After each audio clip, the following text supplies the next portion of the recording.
Olá pessoal, mais uma vez Quality Nutrition, Quality Cast. Hoje com um convidado pra lá de especial, Júlio Gurila. Obrigado por ter vindo. Muito obrigado. Muito obrigado pelo seu tempo. Que isso, prazer tudo meu. De ter vindo até aqui bater um papo com a gente. Júlio, eu vou passar um pouquinho pela sua vida lá de trás, de talvez 20 e poucos anos atrás, para comentar um pouquinho dessa sua trajetória. Vou perguntar para o Gurila sobre a trajetória dele como atleta e um outro ponto que eu quero colocar bastante para que vocês entendam é a pessoa, é o ser humano, porque essa pessoa é muito especial, queria que vocês prestassem atenção nisso.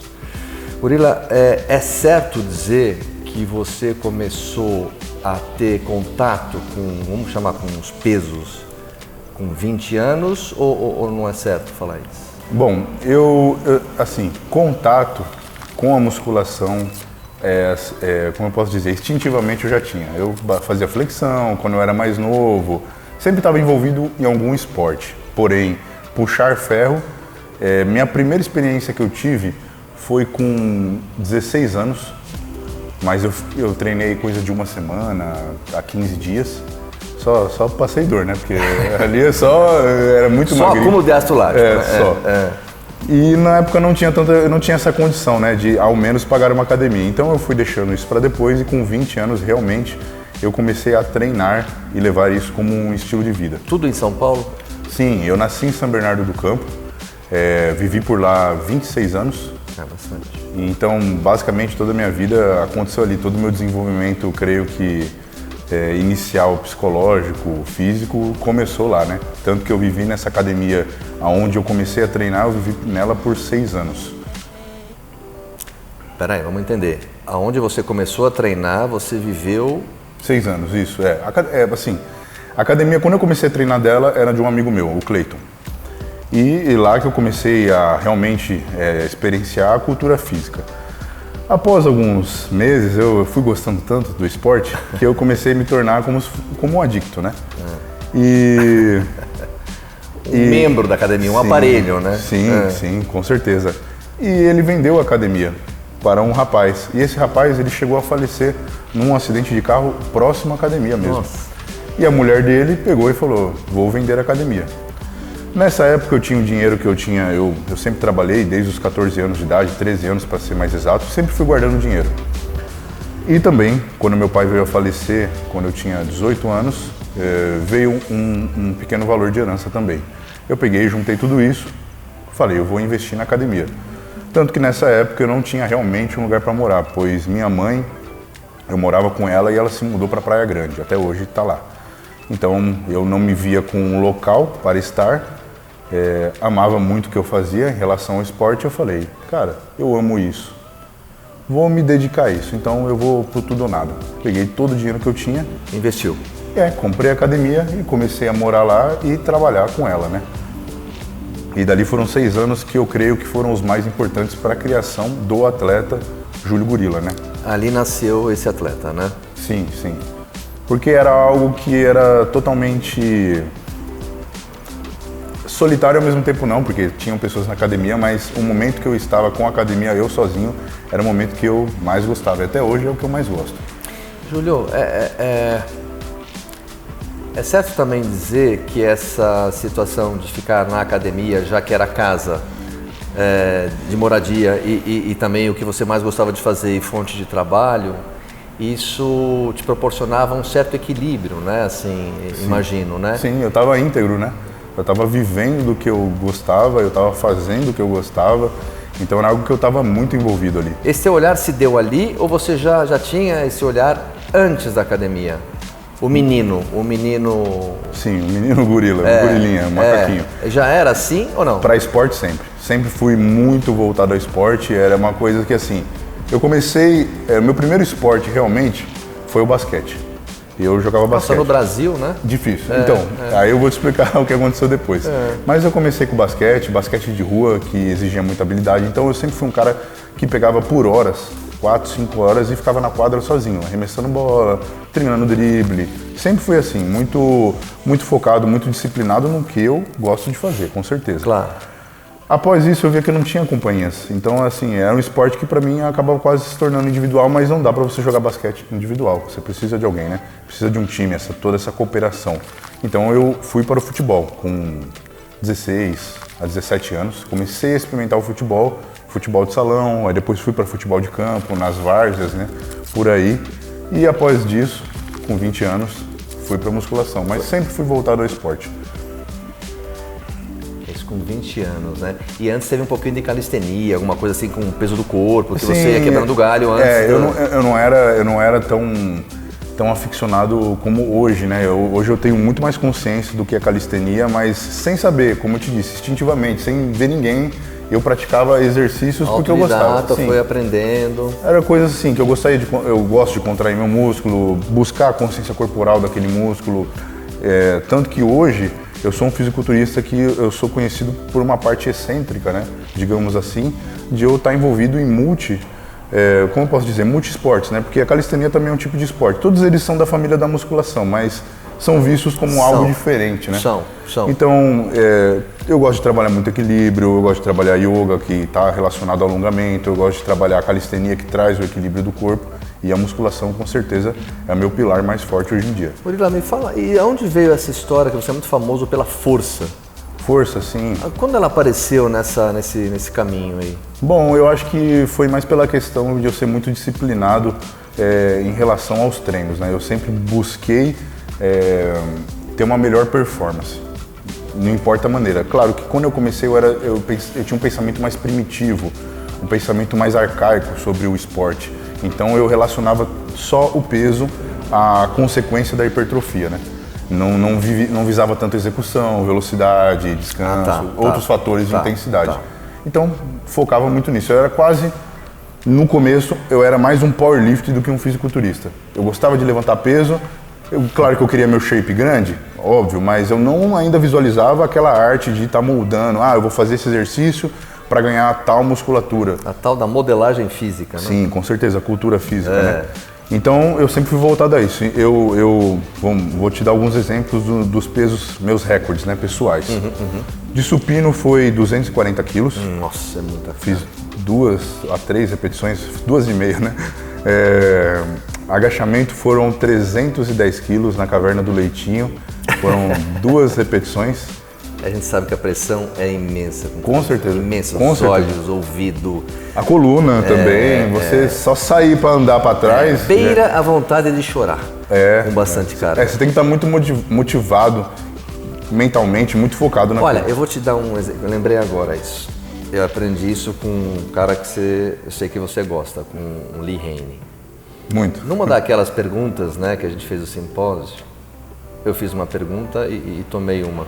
Que é assim, ele estava falando do agachamento, ele falou, agachamento não é força, é coragem. Sim. Né?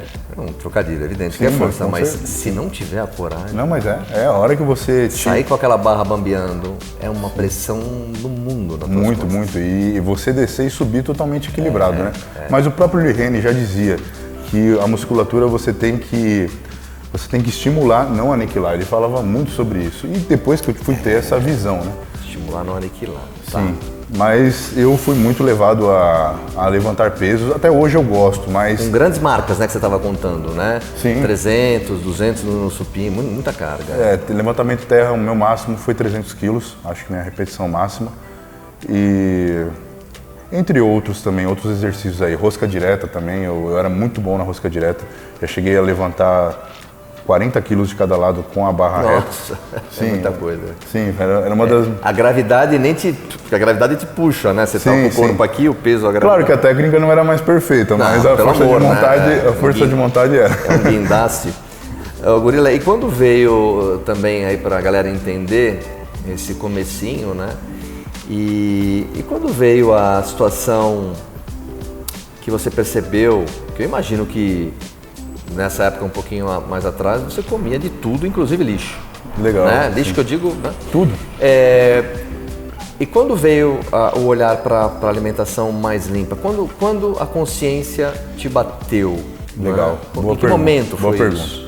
Interessante você falar isso porque, como eu digo para você, quando eu comecei o esporte, eu tinha um pensamento muito arcaico, primitivo. Então eu visualizava o quê? Como eu te disse, peso. Também o peso corporal. Eu quero chegar a 120 quilos, quero chegar a 130, quero chegar... O Ronnie Coleman tem 140, eu vou chegar a 140, eu vou ficar do tamanho dele. Essa era seu target. Falar, bom, isso pra mim eu quero, mas sem mensurar... Na época da minha vida era uma métrica, entendeu? O peso pra mim era tudo. Então eu visualizava ganhar peso de qualquer forma. Então nessa época eu não selecionava os alimentos. Eu tinha que comer uma taxa de proteína, eu tenho que bater essa taxa X. Mas o que eu comia além disso era lucro, era caloria. Então eu comia de tudo. Só para você ter uma ideia, nesse tempo que eu morei na academia, de 3 a 4 anos, eu não tinha fogão nem geladeira. Não tinha nada disso. É difícil imaginar. Só tinha um micro-ondas. Aí o que eu fazia? Tinha um bar do lado, um bar boteco mesmo, de tiozinho, jogador de sinuca, jogo do bicho. Aquele barzinho de... Clássico, né? Sim, de bolovo, torresminho. Sim. E aí eu fui nele e falei, eu não tenho como cozinhar lá, tem como você me ajudar com isso daqui? Você me faz um valor fixo, né? Eu venho sempre pegar um prato. Ele falou, compra uma vasilha, né? Uma Tupperware que você quer, eu encho ela. E na época ele falava, te faço R$9 essa daí. Tava bom. Então ele ia lá, eu colocava um monte de arroz, colocava um pouco de feijão, uma misturinha pequena, né? Senão não ia compensar para ele, claro. E eu ia comendo isso, eu pegava isso no horário do almoço e ia comendo isso até a noite. Entendeu? Eu pegava, era o quê? Uns 3,5 kg de comida, 4 kg, e eu ficava comendo, chegava cliente, eu tampava, voltava, comia. A sua métrica era bárbara, né? Isso, é primitiva, era comer de qualquer jeito. Então, à noite eu pegava, além disso, tomava 1 litro de leite, assim, da caixinha mesmo, já pegava tudo, ou misturava com um monte de albumina, se tá podre. Não é pra comer, vou comer. Né? Eu fazia de tudo. Tudo que eu podia ingerir, eu colocava pra dentro. E dessa maneira primitiva, eu cheguei a 142 quilos. Nossa, é muito peso. Sim, mas praticamente já com uma pré-diabetes. Você é um cara de quê? 1,85 m? Não, hoje em dia eu quero chegar, mas eu tô com 1,83,5. Agora 1,83,5. Mas aí você teve qual problema? Você estava contando? Eu hoje hoje eu estudo bastante sobre a questão de saúde. Eu tinha algumas manchas no meu pé. E isso é uma indicação de pré-diabetes. Porque é aquilo, eu comia de tudo, não visualizava. Aí a mudança, como você me perguntou. Lá para 2018 foi quando eu me tornei campeão do Olímpia. Eu percebi que eu estava com muitas espinhas no corpo. Não na competição, após a competição, né? Porque quando você está numa fase de competição, o corpo fica mais limpo. Mas após isso, eu comendo normal novamente, me incomodava a questão das espinhas, sabe? E também da minha digestão, que não estava tão eficiente. Então eu comecei a estudar sobre da onde que surgiu a questão da espinha, porque eu vejo que assim, a nossa pele é o maior órgão que a gente tem. Ele vai refletir, verdade. Todo tipo de qualquer problema que tiver vai refletir em alguma região do corpo. Verdade. Então eu comecei a estudar sobre isso, aí eu comecei a entrar sobre a alcalinidade e acidez dos alimentos, convertido ao pH sanguíneo, comecei a ver a biodisponibilidade dos alimentos e entrar em outros fatores mais... o seu olhar para a comida limpa foi muito mais profundo, né? Não foi tão superficial. Porque eu já queria também puxar uma cura dali, entendeu? Então eu já comecei a estudar mais sobre isso e me aprimorar cada vez mais. Claro que dá para melhorar muito, eu sei disso, mas tudo vai com base no estudo, né? Claro. Dali para frente, basicamente, eu fui cada vez aprimorando esse estilo de vida saudável e hoje eu estou aqui... creio que muito mais saudável do que eu estava em 2018 e as pessoas que me veem e me conhecem falam, você está mais jovem hoje do que naquela época. É incrível, isso é verdade, Sim. né? Que reflete, né? Com reflete certeza. No brilho dos olhos, reflete na pele, reflete. Até na aura da pessoa, o que ela come. Aí você está indo mais profundo ainda, mas é verdade. Sim, é verdade. Com certeza. A medicina oriental fala isso. Você acha que você entende que comer limpo para o fisiculturista facilita a contagem calórica e toda a estrutura para a dieta? Fica mais fácil ou mais complicado? Não sei. Então, é uma boa pergunta também. Essa questão assim, a comida limpa, se você sabe fazer ela de uma maneira boa, vai ser agradável. Só que as pessoas elas tendem a conciliar a comida limpa com uma comida sem graça. eu vou comer comida limpa. Que você falou, é bem... É o arroz, aquele arroz só na água, parece um sabão, e fica duro. Ele pode ser melhor que isso que você está falando. Pode, se você colocar uma salsa, se você colocar um azeite bom, um pouco de azeite, se você coloca uma pimenta, qualquer tipo de tempero ali, você vai conseguir acentuar o sabor. Mas hoje em dia as pessoas estão tão acostumadas com sabores artificiais que seria o que, por exemplo, adoçantes, que chegam a ser 300 a 400 vezes mais doce que o açúcar. Então imagina isso no seu paladar, como é que ele vai ficar depois disso, né? Tudo vai ficar sem graça, né? E, por exemplo, glutamato de monossódico ou aquele aginomoto também, que acaba... Qualquer lado tem isso. Sim, sim. E tudo isso, quando você acaba comendo esses pseudo-lixos, né? Quando você vai comer uma comida normal, você não vê graça nela. Exato que você está falando uma coisa.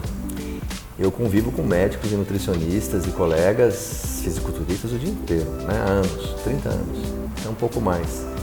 É muito raro alguém falar da alteração de paladar.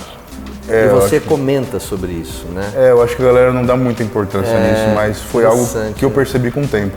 Depois que eu fiquei muito tempo sem utilizar esses tipos de alimentos, não sentia mais falta disso, entende? E o sabor das frutas, dos alimentos naturais, eram muito mais satisfatórios para mim. Então é o que eu digo, às vezes a pessoa colocar o pé na jaca, falar assim, eu tenho 15 dias de dieta limpa e um dia de lixo, pode estragar todo o paladar dela e isso que vai gerar a compulsão alimentar nela, normalmente. Daí que ela desembesta. Então é o que eu falo para os outros, você está numa dieta muito limpa, uma coisa é você ser atleta, outra coisa é você ser uma pessoa normal, mas vamos imaginar que o cara é um atleta, está numa dieta muito limpa, ele vai lá e come uma barrinha por dia. Não tem muita caloria. Não, é zero açúcar. Mas você acha que aquele adoçante não vai impactar na insulina dele para ele começar a ter uma compulsão maior? Então ele que se coloca para sofrer, será?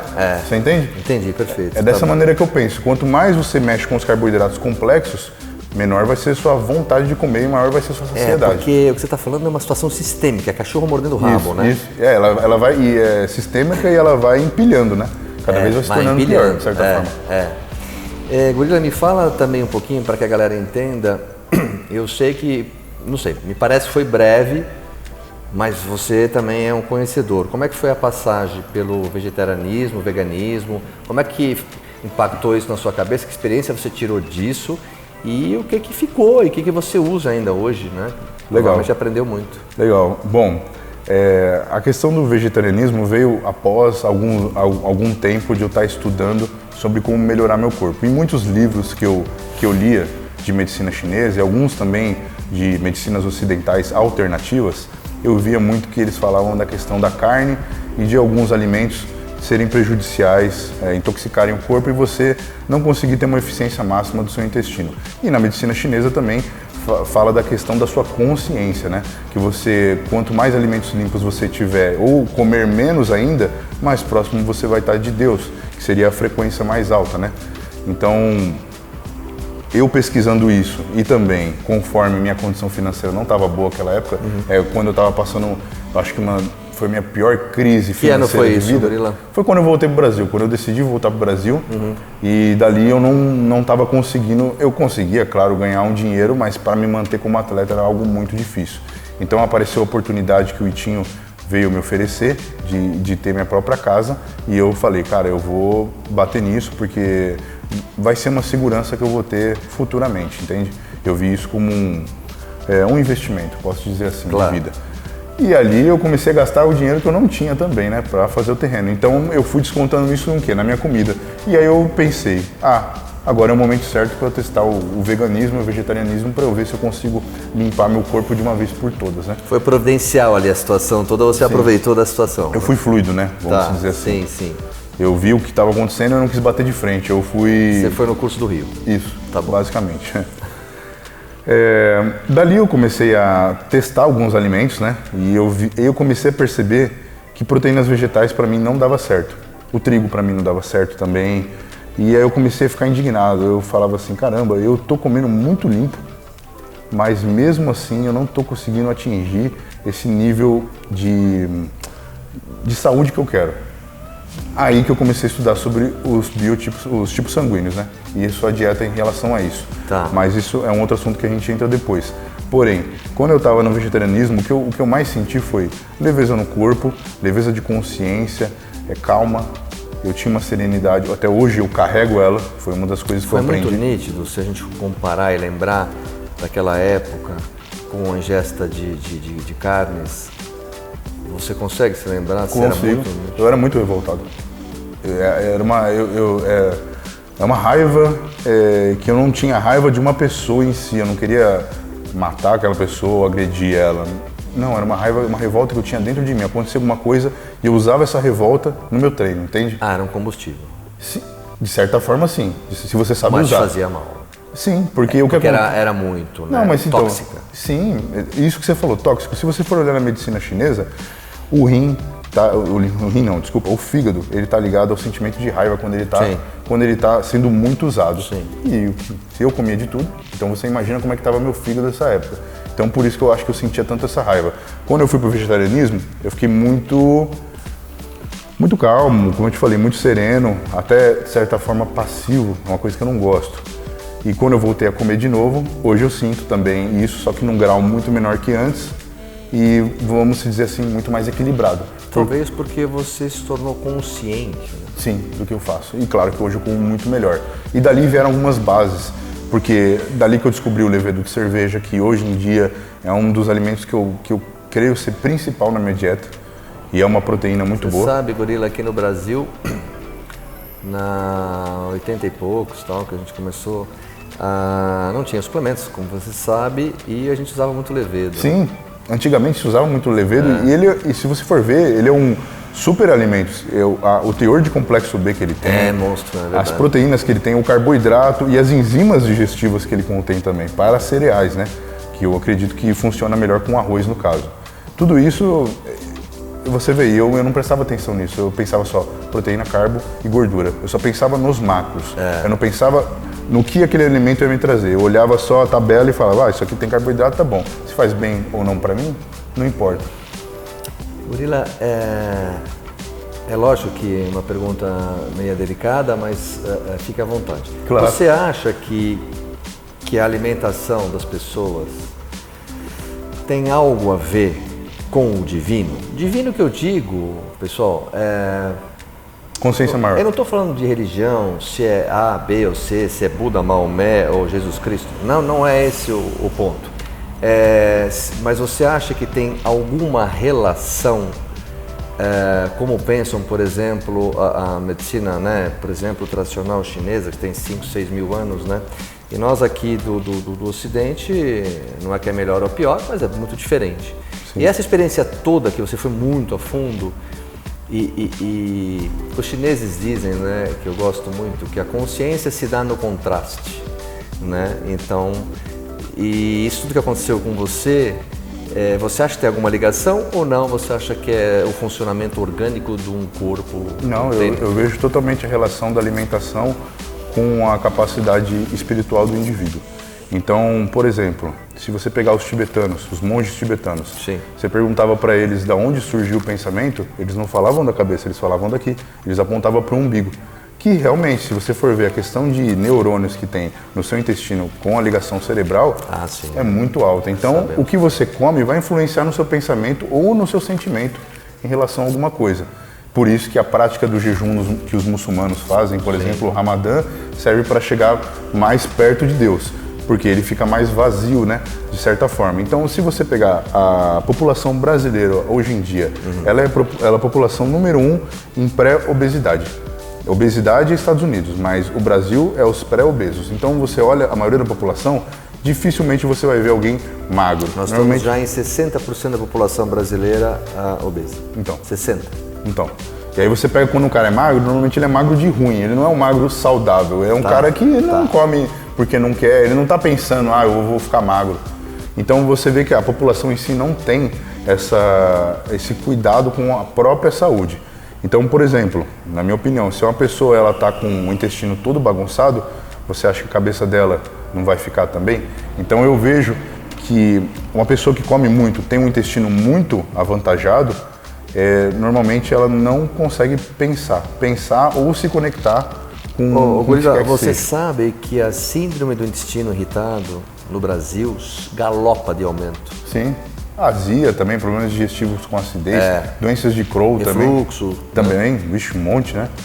Porque se você for ver a alimentação hoje em dia das pessoas, ela é muito mais ácida do que alcalina. Então, se você vai no mercado, 80% do mercado é coisa embalada. E dessas 80%, quase todas têm açúcar, por exemplo. Até as salgadas, elas têm açúcar. É verdade. Ou alguns aditivos químicos para conservar, para emulsificar. Então, a pessoa, ela tá vendo, negocinho de chocolate com coco.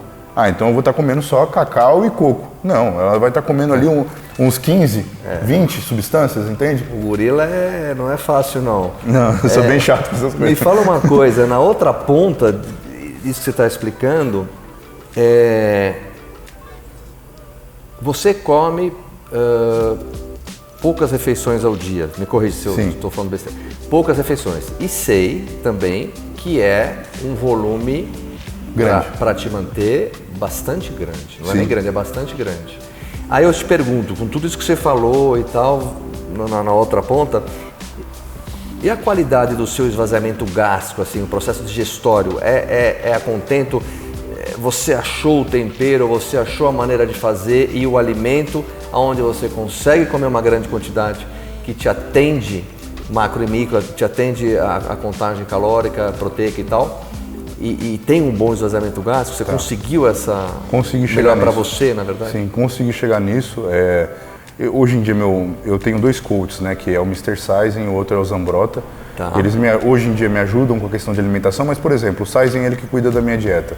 A única coisa que ele mudou da minha dieta foi de 3 para 4 refeições. Mas os alimentos são os mesmos. Ele colocou mais uma, né? Ele pegou o que eu comi em 3 e colocou em 4. Dividiu. Isso. Mas eu vou falar por mim, tá bom? Por mim.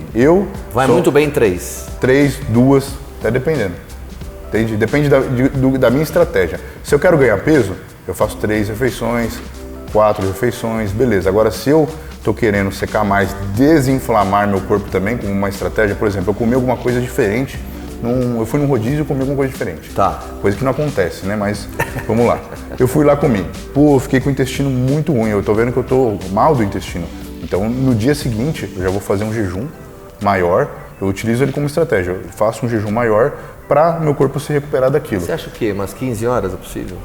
Olha, eu vou te falar por mim. Normalmente, se eu vou fazer um jejum como estratégia, hoje em dia, eu faço 16 horas.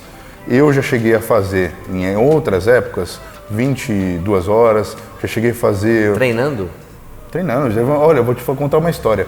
No campeonato do Rio, foi Muscle Contest Rio, eu não estava conseguindo bater meu peso. Eu tinha que entrar com 101 e eu estava ali, faltando 2 dias, eu estava com 103. E eu falei, cara, a única opção aqui é eu fazer um jejum até o dia da pesagem, que é assim que eu acho que eu vou acabar com meus 2 quilos. Eu fiz 48 horas, só que eu fiz uma refeição no meio disso, 200 gramas de salmão. Só. Nada. Treinei, acho que nesses 2 dias eu treinei 3 vezes, fiz cardio na praia, fiz tudo. Porque o que acontece? A gente está tão acostumado a pensar que o alimento nos fornece energia, de fato sim, de uma certa forma, mas a energia ela está em todo lugar. Porque Deus é tudo, e Deus é energia, a energia está em todo lugar.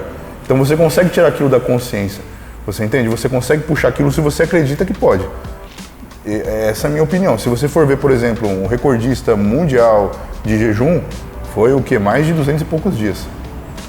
Provavelmente ele... Mas ele era obeso, bem obeso, né? Muito obeso. Essa antena que capta essa energia, é o que você está tentando explicar. Sim. Você tem a antena limpa... Mas qualquer um... Que possa... Qualquer um, se você na sua vida já teve alguma coisa que você quis muito, com certeza, e todo mundo falava que era impossível, você provavelmente conseguiu se você bateu nisso. Se você desistiu, não. Mas se você bateu, sim.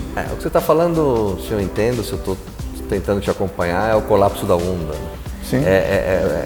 Tudo é onda, tudo... Sim, é energia, de certa forma. Energia, Então, quando eu estou ali com fome, eu estou pensando, eu estou com fome, de vez de eu ficar focando, eu estou com fome, eu vou morrer, eu vou desmaiar, eu penso, minha gordura está indo embora, eu estou me sentindo bem, eu estou mais limpo, eu penso coisas positivas. É a interpretação daquilo, né? Do momento, com certeza. Mas a vida não se trata disso.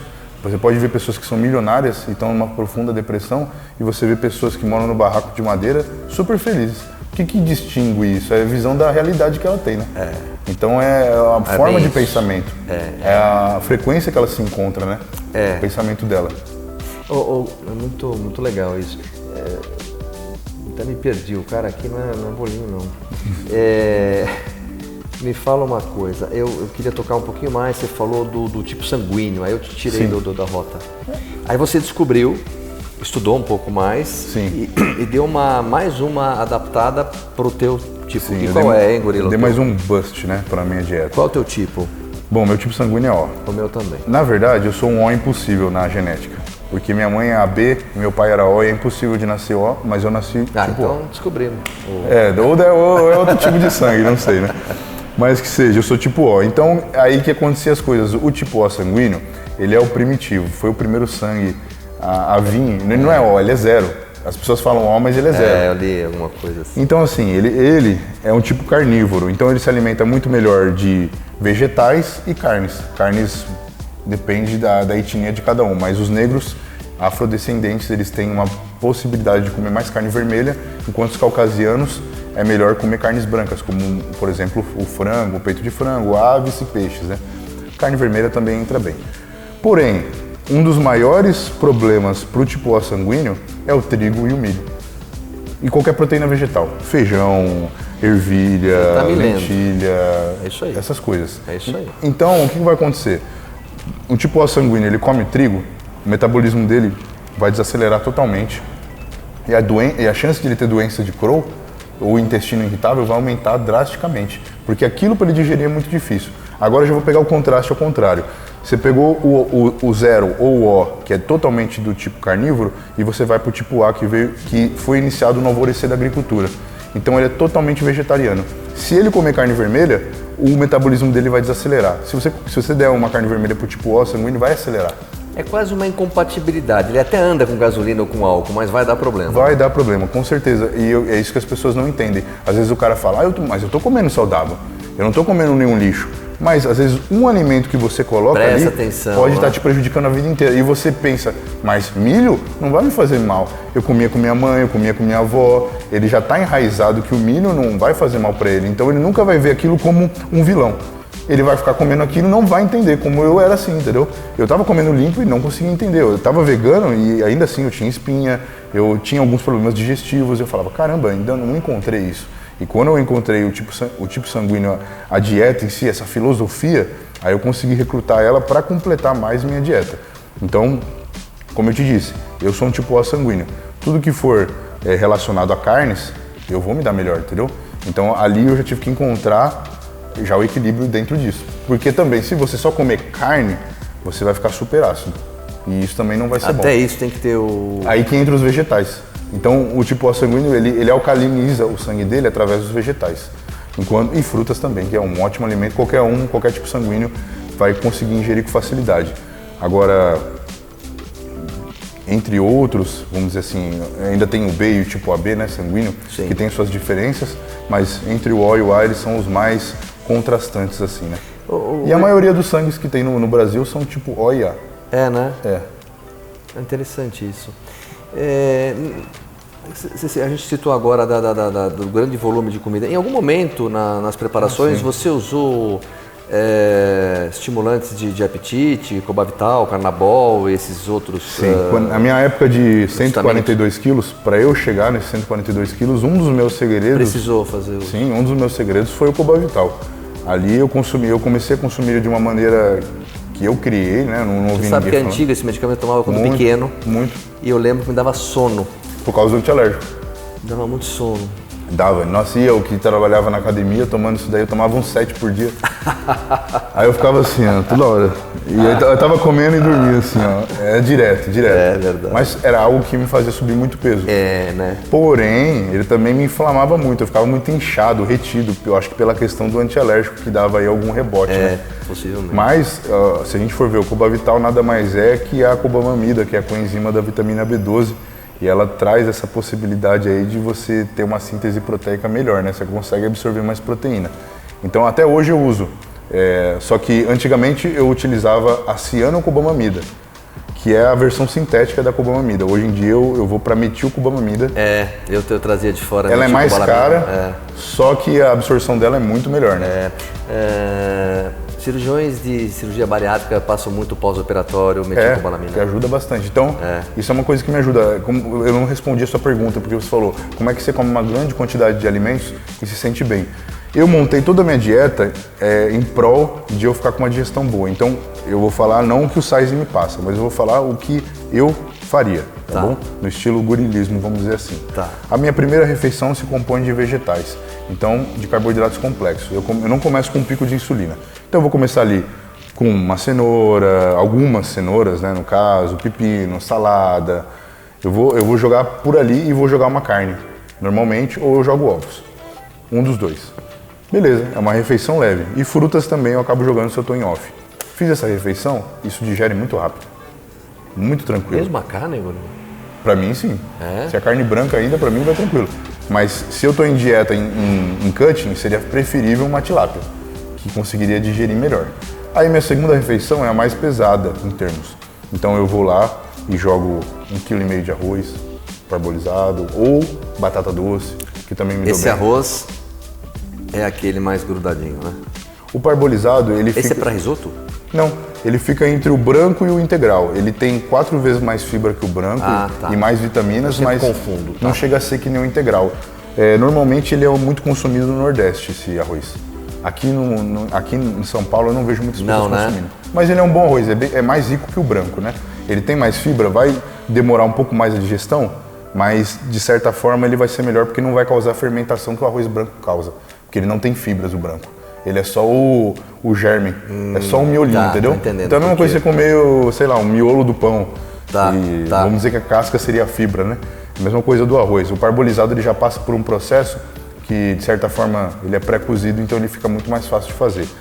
Então, normalmente eu vou para ou parbolizado ou para o basmati, que eu também gosto bastante. A digestão do basmati ainda é mais rápida. E ali eu coloco vagem, coloco alguns vegetais. E aí, normalmente, eu jogo carne de frango, né? Carne branca. E à noite, eu tiro tudo que é carboidrato e normalmente jogo só uma salada e uma carne gordurosa. E não interfere no seu sono com esse carbo baixo à noite?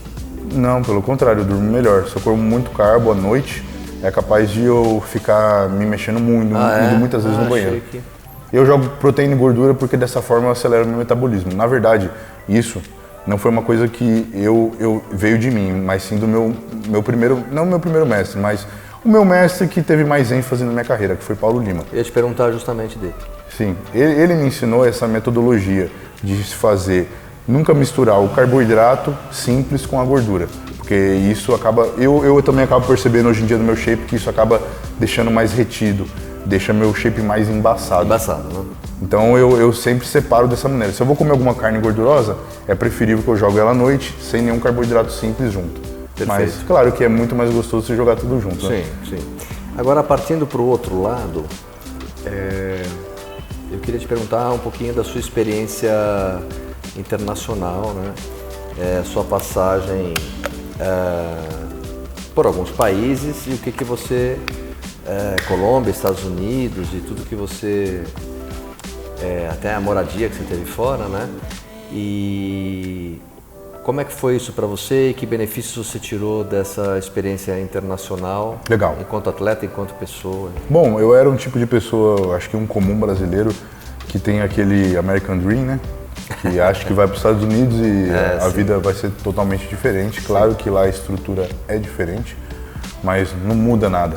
A questão de você estar aqui ou estar lá, se o cara quer fazer dinheiro, ele vai fazer em qualquer lugar. Sim. Essa é a verdade. Mas quando eu fui para lá, claro que a minha primeira viagem internacional foi para Colômbia. Eu nunca tinha saído do país, então com 28 anos, se eu não me engano, eu fui para Colômbia.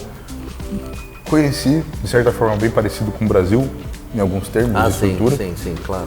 Até um pouco menos que o Brasil, acho que o Brasil é mais estruturado que a Colômbia.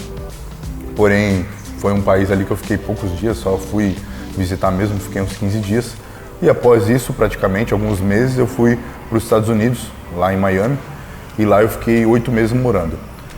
Foi uma vida um pouco diferente do que eu passava em São Paulo, porque eu sempre fui acostumado, na minha vida no Brasil antigamente, passar muita dificuldade em questão financeira, tudo era muito apertado. E quando eu fui para os Estados Unidos, eu consegui relaxar um pouco mais nesse quesito, eu conseguia me alimentar melhor e Bom, eu acabei percebendo que, até culturalmente, sabe, me expandiu muito minha questão cultural e questão de enxergar visão empreendedora.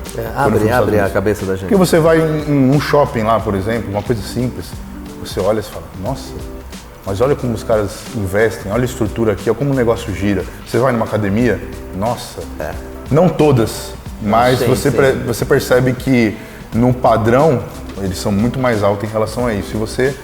E outra coisa, os americanos, eles gostam de dar valor a quem gosta de trabalhar, normalmente. Sim, é uma coisa que o brasileiro não tem muito, né? O brasileiro, tipo, o cara trabalhou, é difícil ele dar uma gorjeta, alguma coisa assim. Já não, o americano, ele tem isso como uma cultura, não é cobrado pra ele. Aqui não, cara, não, você foi ali, tem 10% na conta, né? Não, até se você paga menos, o cara não gosta, né, hoje em dia. Mas lá os americanos não tem isso, né? Eles dão porque é uma cultura deles e eu aprendi muitas coisas interessantes com isso. E após isso eu fui para Espanha também, né? Que eu fui lá que eu competi e o último que eu fui foi Portugal. Tá, acompanhei essas suas idas e essas competições e tudo. Todas as experiências positivas, né? Com Sempre certeza. você tem coisas positivas para tirar. Sempre dá para aprender bastante, ainda mais quando você vai em países que são mais antigos, né, culturalmente do que o Brasil. O Brasil, se você for ver, é muito novo, né, em relação à Europa. Novo. Muito novo. Sim. Não vou falar nem sobre o Oriente, né, mas se eu já pegar a Europa, você vê que é bem... nós temos mais ou menos uma queda, qualquer coisa bruta, 6.000 anos, 2.000 anos e 500 anos. 500 anos. Não é mais ou menos isso? Sim, Agora, Gorila, me fala uma coisa, tem bastante coisa aqui ainda para te perguntar, vou tentar dar uma acelerada. Fica tranquilo. Eu queria comentar os seus colegas, atletas, amigos, porque a gente sabe quem a gente é pelos outros, De certa forma, sim. né? Como que a galera, como que os atletas e amigos veem o Gorila? Qual a tua, se você pudesse escrever aqui agora, o que você... É uma boa pergunta também, porque ninguém nunca me perguntou isso dessa maneira, mas eu creio que a impressão que eles têm de mim, a maioria dos meus amigos, porque assim, poucos me conhecem profundamente, porque eu sou uma pessoa muito reservada, mesmo pessoas como o Itinho, o Superman, que são pessoas que... São pessoas próximas, mais próximas, amigos, eles não me conhecem realmente profundamente, mas intimamente, né, de certa forma. Porém, assim, a impressão que eu tenho deles é que, assim, o Gorila é um cara muito dedicado, é um cara que se ele se comprometer a alguma coisa, ele vai fazer, é um cara que tem seriedade, mas ele tem ideologias que não são corretas, eu creio que eles enxergam dessa maneira e ele bate muito nisso. Ele deveria ser como os outros, ele deveria fazer mais do que os outros fazem e deixar de querer ficar inventando coisa. Porém, eles não estudaram a história como eu estudei, você entende? É como eu querer colocar uma consciência numa pessoa que não tem. Ele não vai conseguir enxergar aquilo mesmo que eu fale para eles, entende? Mas eu respeito a opinião de todos os meus amigos, de todas as pessoas que não me veem como, por exemplo, como uma pessoa que está fazendo a coisa certa. Eu não preciso dessa aprovação, seja de amizades, ou seja de família, ou seja de qualquer um. Porque o que eu faço, eu não estou fazendo mal para ninguém. Pelo contrário, eu quero criar algo, e estou criando algo que vai beneficiar a humanidade, assim, se eles aceitarem, entendeu? Basicamente. O que você está falando, eu gosto muito dessa matéria. Existe uma diferença muito grande entre solidão e solitude. Sim. Né? É uma diferença brutal. Sim, né? Você pode estar muito bem com você mesmo. Com certeza. Isso não é solidão, isso é solitude. Né? Então é bem diferente. Mas também o outro lado não é obrigado a entender a sua frequência. Talvez chegue o tempo de cada um no seu momento. É como Nikola Tesla diz, ele é um cara que foi muito inteligente. Sim, bem atemporal, né? Dele. Sim. Bem atemporal. E todo cara que... Claro que eu não estou me comparando com o Nikola Tesla. Não, daí o cara é um nível muito superior. Você está só provocando, né? Sim, mas ele foi visto como louco na época dele, entendeu? Albert Einstein foi visto como louco na época dele, como qualquer pessoa que criou alguma coisa nova era visto como excêntrico. Então é aquilo, eu penso assim, o que eu estou criando é de valor? Com certeza. E por que eu vou desistir se as pessoas falam que isso não é certo? Sendo que eu acredito que entende? Bem explicado. E você lida bem com isso, né? E como eu não acabei falando a frase do Nikola Tesla, ele dizia assim, só o tempo vai mostrar o que é verdade. E é isso que acontece. Enquanto alguns me criticam por eu valorizar muito a saúde e dizem que não existe alta performance e saúde juntas, o tempo vai mostrar para eles quem que fez essa escolha certa, entendeu? Eu faço minha escolha. Pode ser que eu estou indo pelo caminho mais difícil, pelo caminho mais estreito, o caminho mais demorado. Sim, porque eu poderia muito bem comer de tudo, me entupir de recurso egogênico e teria um shape, mas isso duraria quantos anos? Eu não quero aparecer. Pelo contrário, eu nunca tive essa intenção. Pegando um gancho nisso que você está falando, eu não ia te perguntar agora, mas acho que cabe bem agora. Você acha que esse tempo todo, essa experiência, em relação ao que você pensa, as suas crenças, o mundo do jeito que está, o Brasil especialmente, os últimos 6, 7 anos deu um boom na nossa área do bodybuilder, do saudabilidade, prevenção de doenças, as indústrias e tal. Muito bem. Posto isso, você acha que cada vez estou te apertando mais. Você acha que o gorila é bem entendido pelas indústrias? Fala aqui, me explica melhor. O que você quer dizer com as indústrias? Eu quero dizer o seguinte: você é um atleta, eu tenho que te classificar como um intelectual, né? É um estudioso, tem o seu conceito e as suas crenças. E ali, do outro lado, tem as empresas que fabricam seus produtos, né? O mundo é do capital, não tem jeito, é assim que funciona. E você acha que as empresas têm um bom entendimento da sua proposta de vida? E também, enquanto atleta, você teve ou tem... eu sei que muita gente procura, você é muito querido também ao mesmo tempo, mas qual é a sua leitura? Bom, eu creio que as empresas ainda, mais as brasileiras, não estão preparadas para isso. Hoje em dia, como você disse, é o capitalismo, as empresas, claro que vão pensar em ganhar dinheiro. Não que elas vão distribuir produtos ruins, mas elas vão distribuir o que o público quer. Se o público quer alguma coisa, uma faixa de valor até ali, eles vão entregar aquilo da melhor maneira. As marcas que são boas, isso eu falo pelas que eu entrei, Max Titânio, Adaptogen, são marcas que têm os seus produtos bons. Então, assim, agora, como eu te disse lá, o povo é muito palatável. Então, o cara quer alguma coisa de sabor forte, você entende? Então, ele vai querer alguma coisa muito doce ou muito salgada. Se a empresa entregar alguma coisa num jeito natural, naturalismo, que seria o certo pela minha ideologia, não seria tão atraente. Então, o que eu vendo? Tudo bem, eu vou vender aqui um whey sem sabor, para o cara não ter adoçante, não vai zoar a macrobiota intestinal dele, não vai subir a insulina dele, ótimo. Coloca aqui, aí vem a outra marca e coloca um de chocotella, Nutella com não sei o quê.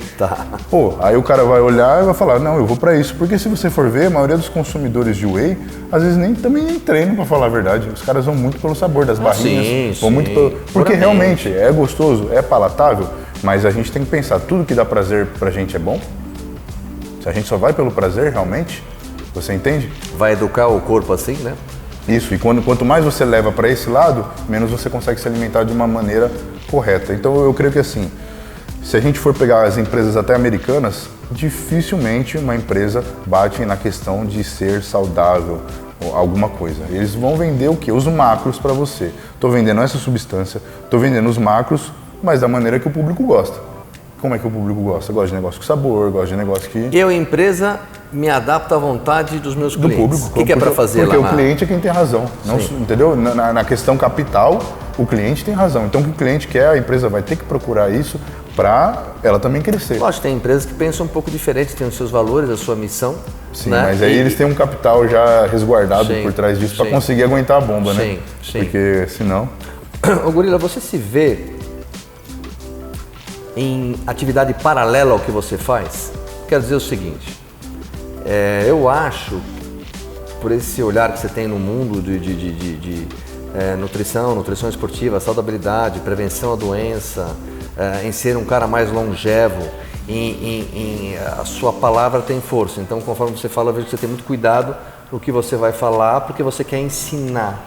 Você acha, ou você gostaria de fazer uma outra atividade dentro de uma companhia dessa, se você fosse chamado? Olha, Gorila, eu gostaria, continua aí com a sua vida e tal, mas eu gostaria de chamar para um departamento ou criar um departamento aqui na minha empresa que você puxasse essa carruagem, uma outra atividade, evidente, que tem a ver com o segmento, aquilo que você faz, que você acredita, você toparia, você acha que você é um cara que iria bem nisso? Se eu conseguisse condizer isso com o meu trabalho de atleta, com certeza. Porque assim, em qualquer empresa, o que eu visualizo é estar trazendo benefício, mas também trazendo benefício para o cliente final, com certeza. Eu quero entregar. Eu quero enriquecer a empresa, mas eu não quero enriquecer a empresa à custa, por exemplo, de prejudicar o cliente. O flagelo do cliente. Isso, com certeza. Tá. Se conseguir entrar dessa forma, com certeza. Eu sou um cara que assim, eu sempre fui muito atleta. Se eu tiver que escolher uma coisa só na minha vida, eu vou ficar treinando, entendeu? E foda-se tudo, não quero saber. Mas eu vivo num mundo, e um mundo que exige você ter um capital, se você quer ter as suas coisas, é a moeda de troca. Então hoje, claro que eu tenho uma visão muito mais empreendedora, uma visão muito mais também financeira sobre isso. Como eu te disse, qualquer coisa que eu faça que eu possa agregar, que eu tenha uma identidade na empresa, hoje em dia, né, se a empresa me dá a identidade de eu poder ter um poder de escolha, um poder de palavra, com certeza. Agora, se uma empresa me pega para me deixar ali só como um marketing, como um outdoor e não me escutar, eu não... Ou colocar você numa caixinha do efeito manada e te colocar mais um número para fazer mais aquilo... Isso, ou me colocar ou também me colocar num pedestal como se eu fosse uma coisa superior aos outros, que eu não gosto disso. Ah, tá, tem esse outro lado... Sim, eu já passei por isso em outras empresas, na WTG não, porque eles são mais simplistas na maneira deles e já respeitam essa minha maneira de eu ser mais do povo, entendeu? Porque eu sou uma pessoa simples, tranquilo. Mas já tive empresas que os caras falavam assim, não, você tem que ficar acima, você tem que ficar no palco, você não pode ver o público, você não pode estar na mesma altura, no mesmo contato que eles, entendeu? Porque você já não faz parte disso aqui, você já é outra... Não, eu não me vejo dessa maneira. O que eu fiz até hoje na minha história, na minha vida, eu acho que qualquer um tem a capacidade de fazer até melhor se assim quiser, entende? Quando alguém chega em mim e fala, eu quero ficar do seu tamanho, eu sempre falo, se você quiser, assim você vai conseguir. Você pode ser até melhor que eu, só basta fazer mais do que eu, entende? Eu coloquei aqui a pergunta para o Gorila em relação a de onde vem a força e tal, mas a força dele é puramente mental, né? Ele é uma mitocôndria que anda. Mitocôndria. O Gorila, então, você passou por várias empresas, né? Várias não, né? Não foram tantas assim, poucas, né? Algumas, sim. Né? E se a gente pudesse, eu já volto nessa pergunta, mas eu queria falar das empresas para falar do Olímpia, a experiência que você teve em Vegas e ser campeão, né? Do Amador, tô correto em falar assim? Sim, do Amador. E como é que está o teu olhar aí para esse ano e o primeiro semestre do ano que vem? O que o pessoal pode esperar? Qual o teu olhar aí para as competições? O que está faltando para você, se é que faltando para você atingir aí o objetivo que você sempre desejou e tal? Creio que é agora pura persistência aliada à inteligência. Eu creio que eu sou merecedor de estar no Olímpia, de disputar e quem sabe ser campeão. Com certeza eu também tenho esse potencial dentro de mim. Se eu não consegui até agora, eu creio que foram mais questões... Claro que o meu desenvolvimento corporal está envolvido nisso, mas também creio que existem algumas questões políticas também. Porém, eu penso que assim, como diz aquele ditado, água mole, pedra dura, tanto bate até que fura. Eu creio nisso daí, é quase a mesma coisa. E se eu for persistente no que eu quero, ninguém vai conseguir me segurar, entende? Então eu ia fazer umas perguntas, vou jogar todas fora. Eu ia te perguntar o seguinte, você já respondeu. Eu ia brincar com você e perguntar o que está faltando. Aí até listei aqui, né? Pontos. Recursos ergogênicos, dieta, treino, né? Até ia brincar com você aqui, sossego. Quais desses pontos que poderiam te trazer a sua colocação? Sim. Você acabou de dizer que é uma situação puramente, um estado gorila, né? É aquele estado que você precisa atingir. Porque assim, eu vim como atleta e fui campeão sul-americano em 2016, 26 anos. Fui campeão do Olímpia. Após isso, eu passei por todo aquele processo que foi um retrocesso físico, mas foi um processo de elevação espiritual e mental. Mas fisicamente eu regredi pensando no âmbito de atleta. Então eu tive que recuperar isso. Mas eu tive que recuperar com financeiro zero. Então, depois disso, eu entrei na Max, comecei a ter um financeiro um pouco melhor, mas ainda não era de um atleta profissional. Fui para a Adaptogen, melhorou e conforme isso vai acontecendo, eu também vou buscando outras fontes de renda que eu creio que, assim, que nem você falou, o sossego faz parte, entendeu? Porque hoje eu tenho que trabalhar muito para ser um atleta, entendeu? E também construir minha vida. Se eu conseguisse ganhar mais, não trabalhar menos, mas ganhar mais, de certa forma, eu conseguiria ter mais sossego em alguns quesitos, porque eu conseguiria terceirizar muitas coisas, entendeu? Que eu tenho que fazer todo dia, praticamente. Que nem, por exemplo, eu estou na construção da minha casa. Eu estou envolvido nisso como um ajudante de pedreiro. Você mão de obra, vai? Sim, mas tudo bem. Daria para pagar isso? Sim, com certeza. Hoje eu tenho uma condição, mas mesmo assim apertado. Porém, eu estou mais nessa condição agora porque não existe uma mão de obra ali que faça isso. Então, eu tenho que me envolver, eu tenho que fazer isso. Então, imagina isso com consultoria, com gravações, com amigos me chamando, com família me chamando, tem que dar atenção para uma coisa, para outra. Às vezes meu dia passa e eu nem vejo. Hoje a sua consultoria está de pé, você também tem essa janela de renda? Sim, eu tenho mais de 120 alunos atualmente. É bastante coisa. Sim, então você imagina. Isso, não imagino, demanda muito tempo do relógio, muita dedicação. Sim. Ainda mais você que é perfeccionista, né? Sim, sou perfeccionista. Eu consegui chegar no valor mais popular, entende? Claro que acabo dando um pouco menos atenção do que eu deveria, porque acabo tendo mais alunos. Mas minha consultoria, eu creio, comparada de outros atletas que eu já vi, ainda assim é muito mais avançada. Porque eu trabalho com cada pessoa individual. A pessoa veio, ela tem um protocolo individual, eu não consigo passar uma mesma coisa. Uma receita de bolo. Até porque, como eu falo, tem o biotipo sanguíneo, então a gente já divide toda a população em 4. Parte daí já já começa por aí. A dieta do cara não vai ser igual do outro, mesmo que eles sejam amigos. Só se eles tiverem o mesmo tipo sanguíneo e o mesmo biotipo corporal, então são praticamente gêmeos, né, se a gente for ver. Aí dá para fazer a mesma coisa, digamos assim, mas isso é muito difícil acontecer. Então, para eu fazer um protocolo, por exemplo, de dieta para um indivíduo e suplementação, eu gasto cerca de 45 minutos a 50 e eu já sou um cara que faz isso direto, entende? Você imagina, eu tenho que fazer tudo isso e ter que responder todo mundo, e responder Instagram. Às vezes as pessoas não vê, elas falam, o gorila tá ali na marca, ele grava um vídeo ali, tá de boa. Sabe que não é. Gorila, a gente sabe que o quanto difícil é, né? A vida é muito habilidosa em gente colocar obstáculos, né? Sim. É muito habilidosa.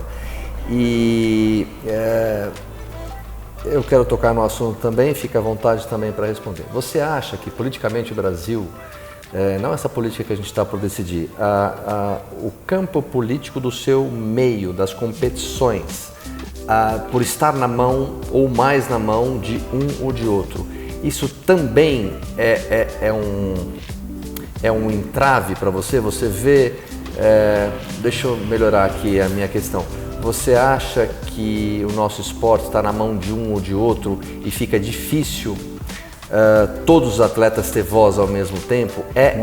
Consegue ser justo isso? Claro que não, com certeza vão dar mais evidência para alguns e para outros não. Sendo que daria para dar evidência para todo mundo, mas eu vejo que... E essa evidência não é dada por meritocracia, não, e sim por interesse comercial, totalmente ou político, outros interesses. Ou patrocínios, entendeu? O patrocinador força, ele patrocina, vamos dizer assim, eu sou o maior patrocinador. E eu quero que você evidencie meu atleta. E ele vai evidenciar, entendeu? É quase uma ordem, sim, porque sim. senão eu descontinuo o meu prestígio com o campeonato. De certa forma, sim, ou você perde o patrocinador. E claro que tem essas questões políticas envolvidas, mas a gente não é nenhuma novidade, porque desde a época do Arnold com o Sérgio Oliva, a gente já via que isso estava acontecendo. O Arnold muito mais popular, o Arnold muito mais comunicativo, elevou o esporte, com certeza, mas ele não ganharia do Sérgio Oliva. Realmente, se a gente colocar os dois no seu melhor shape, com a mesma condição, né?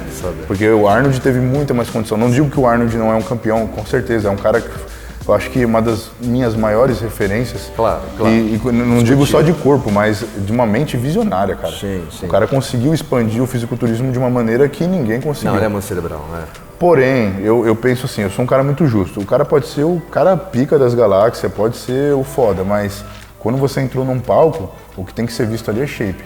E isso é muito difícil no nosso esporte, porque não tem um padrão. Você vai na Classic, o cara chega no campeonato e fala assim,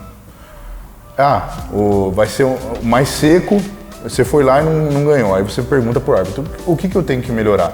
Não, aqui a gente está dando mais preferência para quem é seco e tem os músculos evidentes. Muscularidade, volume, o que é? Né? Aí beleza, aí você vai no outro campeonato, na mesma federação, os mesmos árbitros às vezes, e aí você chega lá e o cara mais cheinho e ganhou. Mas eu tô entregando o que você falou no outro. Isso, aí, mas o que eu tenho que melhorar? Não, tem que vir com mais volume, você tem que vir com uma estética melhor, o cara ganhou porque tinha mais estética. Então assim, sempre vai ser algo que não tá muito certo. Se você vai no futebol, passou da linha, é gol. Entendeu? Passou daquela linha, é gol. Você vai no basquete, você fez a cesta? Tá, exato. É cesta. Tem uma coisa exata. Tem uma coisa científica ali dentro disso. Agora, o bodybuilding não, ele é artístico, é um esporte artístico. Então é a mesma coisa que eu colocar 10 quadros na parede e falar pro cara, qual que é o melhor quadro? É intangível, é uma coisa que... Subjetiva, essa é a palavra que eu estava procurando na minha cabeça. Subjetiva. Né? Então isso acaba sendo mais fácil manipular, de certa forma. Então você consegue ajudar. Eu sou árbitro, você também. É que nem psicólogo, psiquiatra. Eu interpreto o gorila assim. Você tá vendo o mesmo físico lá. Você gosta só que você interpreta de outro jeito. Você gosta do quadro de cor azul e eu gosto do quadro de cores quentes vermelho, entendeu? Além esse lado subjetivo, tem também as capitanias hereditárias aí, que são as marcas, todos os interesses. Que fazem Tá feita a salada de dúvida, né? Então, você imagina, por exemplo, eu não sei quanto é que se paga, não sei quanto uma empresa paga, mas vamos dar um exemplo. Uma empresa paga 1 milhão por ano de patrocínio para uma federação. Certo. Você acha que ela não vai ter uma força ali, ou ela pelo menos vai pressionar? Cara, eu tô te dando R$1 milhão por mês. Você entende? E aí que entra a questão política, né? Todo mundo que financia também acaba querendo um favor, né?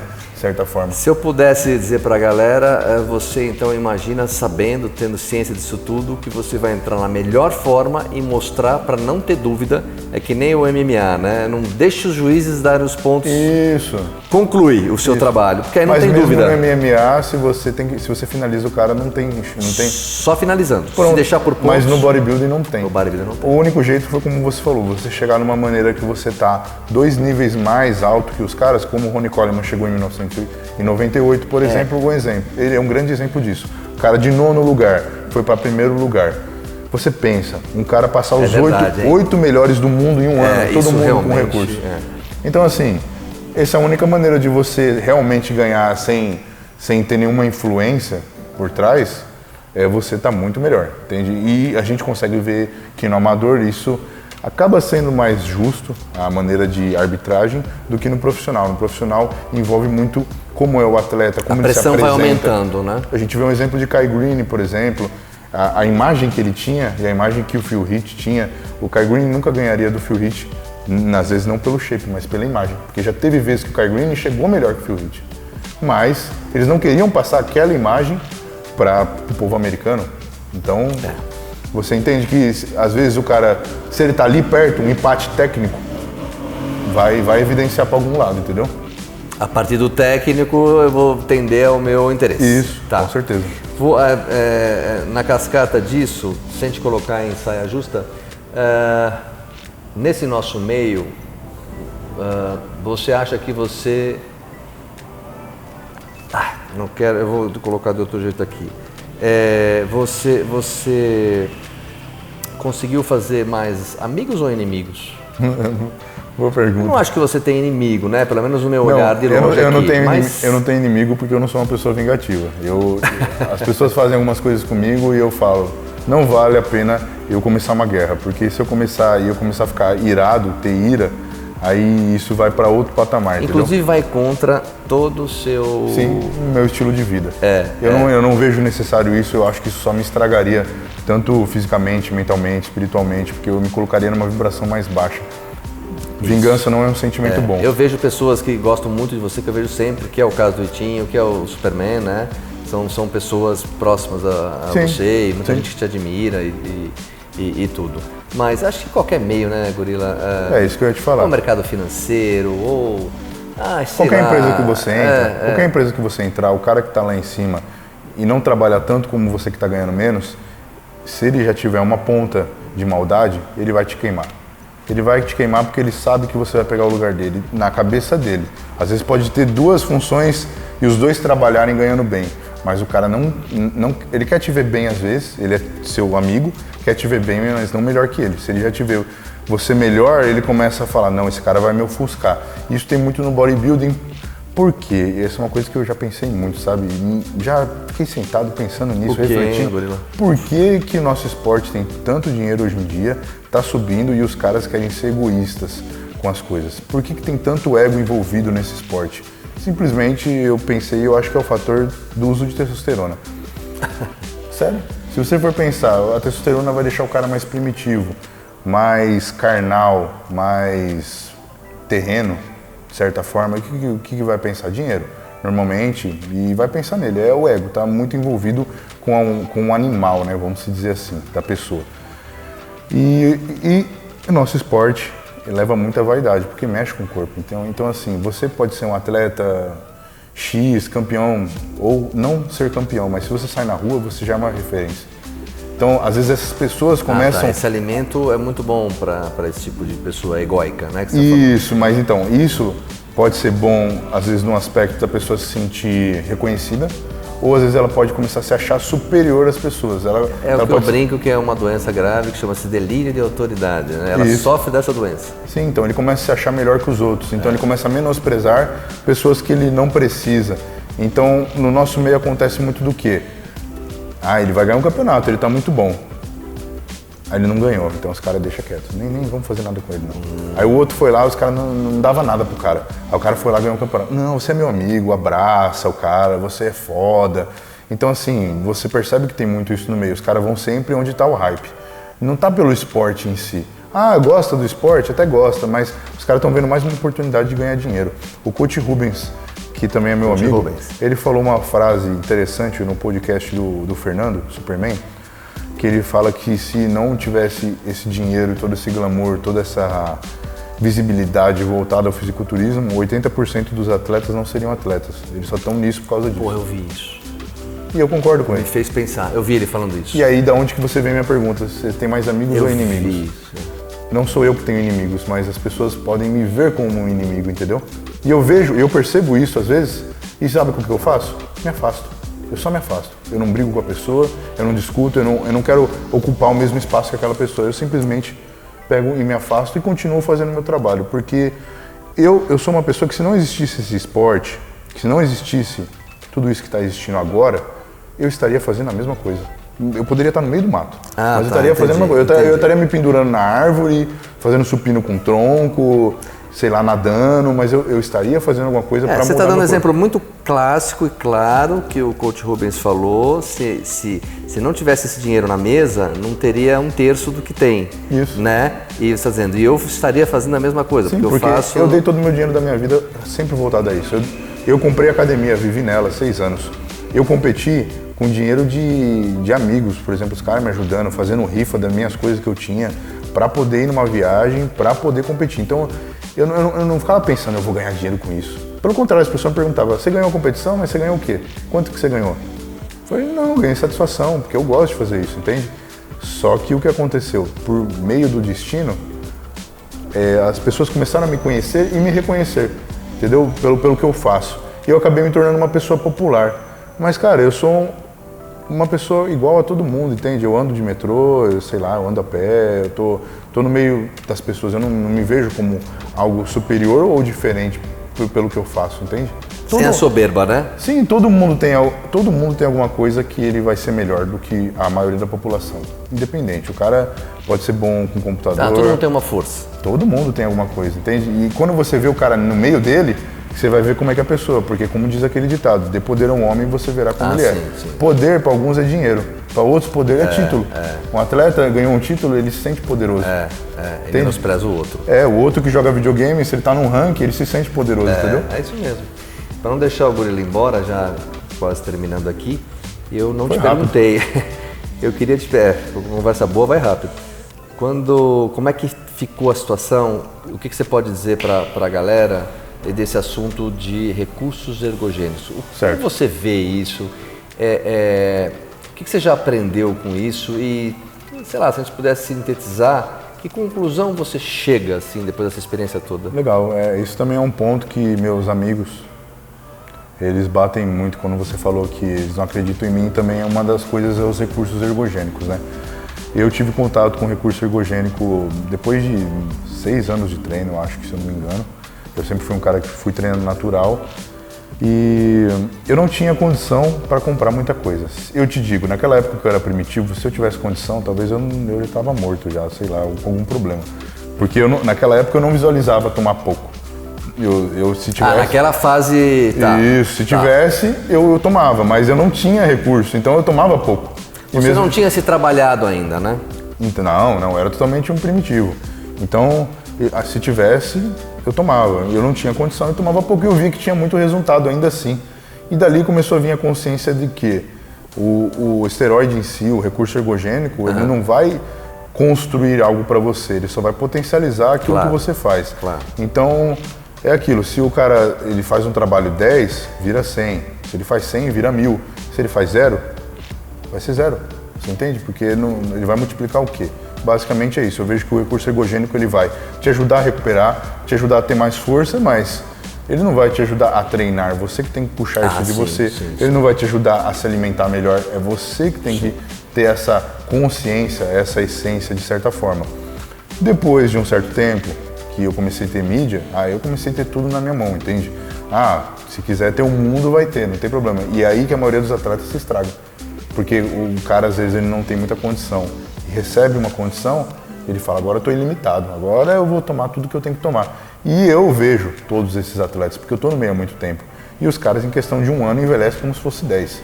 Você entende? É bem verdade isso. Então, assim, a partir do momento, eu sempre fui de doses baixas, entende? E eu creio que essa é a melhor opção. Se você pega todos os protocolos old school, dos caras antigos, você vai ver que eles não tomavam muita coisa. Eu sei. Não era muita coisa. Agora você pega os caras, tomam 10 vezes mais. Só que se você colocar aqueles shape de antigamente pro shape de agora, cara, muito melhor de antigamente. Muito mais estético, muito mais bonito e eles não tinham toda essa tecnologia que tem hoje. Ô Murilo, você sabe que eu tive acesso a muitos protocolos dos antigos, né? Por tudo que eu faço. Sim. Eu não acreditava. Era muito pouco. É pouco, sim, eu vi também. Pouquíssimo. Era pouco. Pouco, né, em relação à nossa cabeça aqui de e tal, hoje, né? Sim. Porra. Mas porque o que acontece? Vai chegar um ponto de que eu já tenho a visualização assim. A maioria dos fisiculturistas não tem esse negócio de parar de tomar. Normalmente eles fazem um uso contínuo de anos e anos e anos. Não tem, eu vou fazer uma TPC, eu não vejo mais isso acontecendo. Tá.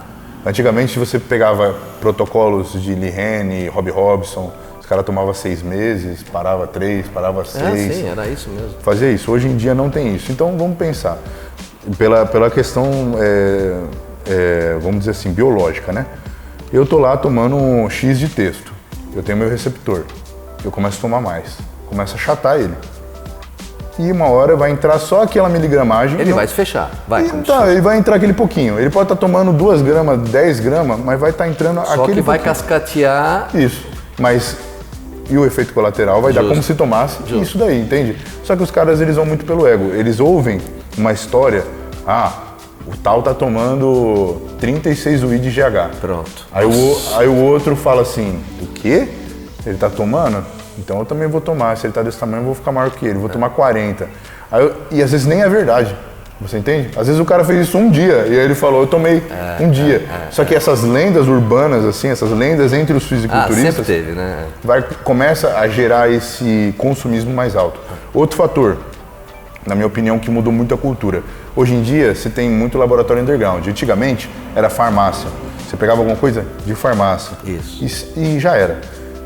Agora veio muitos laboratórios undergrounds. Então você pensa, se o cara do laboratório underground está patrocinando um cara, ele vai querer patrocinar um cara que fala que usa pouco ou ele vai querer patrocinar um cara que usa muito? Por quê? Se ele patrocina um cara que fala que toma 3 bujão na semana e o outro toma meio, você pensa, os clientes que vêm desse cara que toma 3, vai ser 3, 6, 9, 12, o outro vai ser 1. Então eles começaram a evidenciar mais como uma coisa boa, como uma coisa legal, né? Assim, o cara que toma bastante. Pô, o cara toma bastante, como é que ele aguenta? Enaltece isso. Enaltece. Vou colocar minhas fichinhas nesse cara. Isso, enaltece. E aí o público começa a achar o quê? Pô, o cara lá toma 3 gramas, então se eu começar com 1 grama, eu tô de boa. Mas 1 grama já é uma coisa que nem o Lihane tomava, entendeu? Com o shape que ele tinha.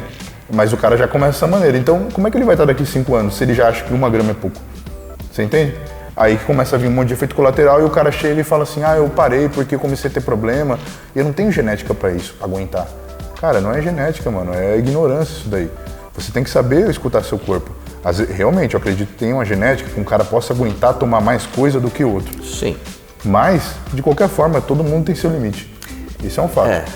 Tem que respeitar, né? Isso, você tem que ver o que a sua individualidade biológica, o que faz bem pra você e pensar que se você tá entrando num mundo que você está entrando em uma questão hormonal, sintética, você sabe que você vai estar mexendo com o seu corpo de maneira que você não sabe.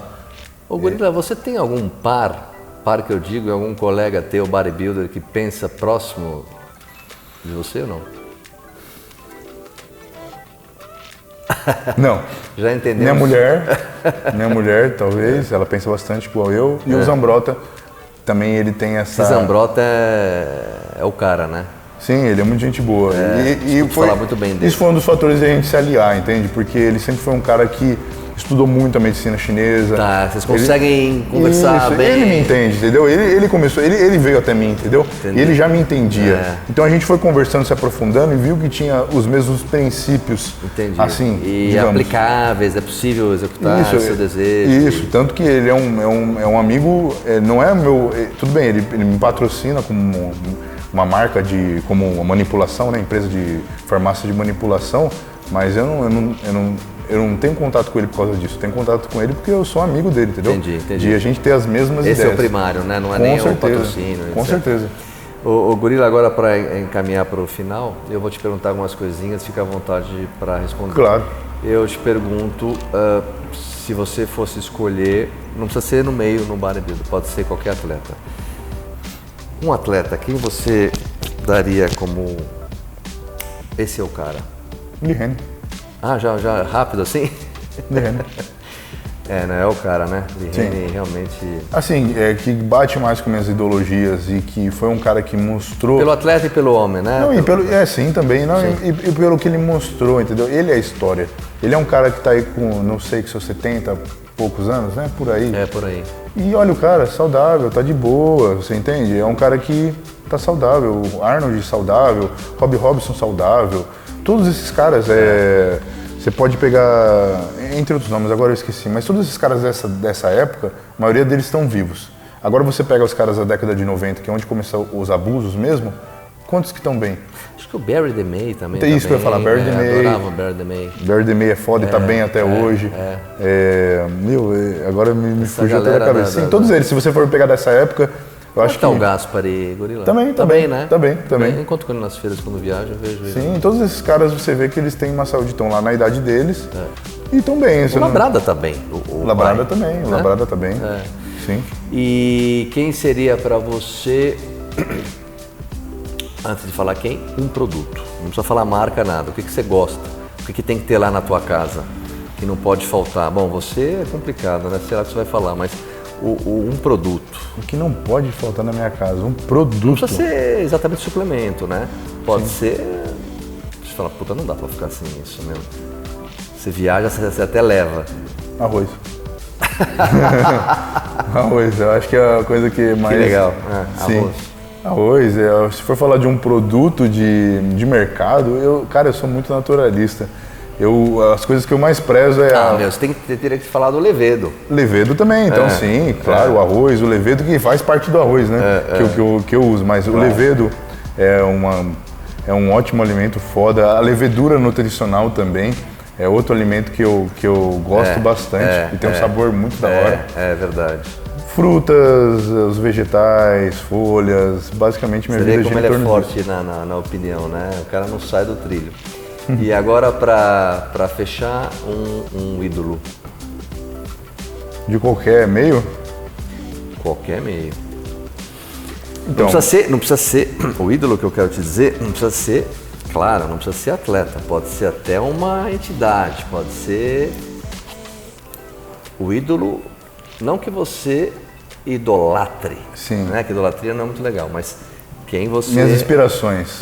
Eu queria só mostrar esse seu lado. Inspiração física, eu vou dividir. Inspiração física de corpo, foi como eu te disse há pouco tempo. Lee Haney, é uma inspiração física para mim. Ronnie Coleman, uma inspiração física, Kevin Levrone, entre outros. Agora, mindset, voltado ao esporte, Tom Platz, Dorian Yates, são caras que... Tom Platz, eu acho que a minha maior referência mental no esporte é Tom Platz. Outros gênios da história, como Leonardo da Vinci, eu admiro muito. Nikola Tesla é um cara que eu já estudei muito a história dele e é um cara que eu admiro bastante. Nossa, Leonardo da Vinci é... Foda também. Se você vai ver a história dele, tudo que ele criou, a maneira que ele pensava, tudo.